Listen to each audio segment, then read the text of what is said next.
Good morning, everyone. It looks like the moon and the sun are fixing to duke it out this morning. Looking at our far camera, yeah, I'm getting the biggest little kick out of seeing the moon on our camera this morning, and we're going to continue to see it disappear as the sun begins to make its appearance a little bit later. Temperatures right now, valley-wide, generally just below the 80-degree mark, and we're going to warm that up rather rapidly by noon, pushing well into the lower 90s, 97 by 3 o'clock, and then starting to cool things off as you head a little bit later in the afternoon. But you factor in that humidity, and it is going to feel quite a bit warmer.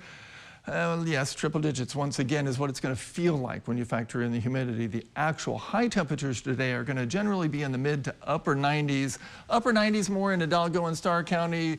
The lower 90s as you head closer to the coast, probably sticking to the 80s along the island for highs today. Out to the tropics we go, and Beryl is not looking quite as handsome as he was yesterday, if you'll notice. Don't see that eye. That's a good thing. It means he's weakening, and that's what we were anticipating, and that will continue, I think, as he begins to make his push further towards the western part of the Caribbean. Later today, probably making his self felt round about Jamaica. Still a Category 4 storm, though, with winds of 145 miles per hour, continuing to weaken as it makes its way further off towards the west. Re-emerging into the Gulf of Mexico comes Saturday in the middle of the night, probably as a tropical storm, because, yeah, without any water to draw upon, he's not going to do any strengthening over land. And then, yeah, starts to make his push a little bit further. Nice big cone of uncertainty. So by Monday morning in the middle or in the wee hours, he could be anywhere in this area.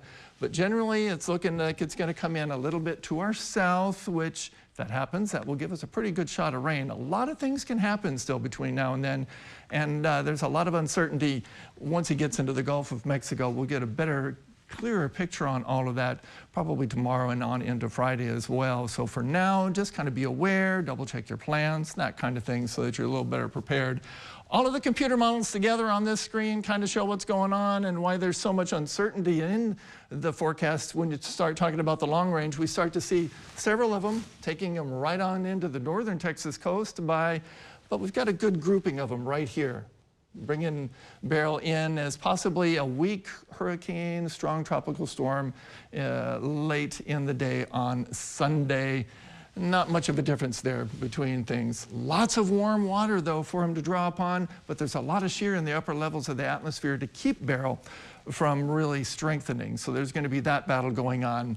Not much of a battle for the weather, though. If you're heading to the island for the 4th of July, it's looking to be mighty fine, and we're not going to see much in the way of rain shower chances, I don't think, until you start to look at the weekend, and that's when it might get a little more dicey, of course, thanks to Beryl, and we're going to continue to keep our eye on that. And if he does go into the south of us and kind of makes his way up through the area, that will give us a really good shot of rain. If he moves further and stays out in the Gulf of Mexico to our east, that would put us on the dry side, and we wouldn't end up with as much rain.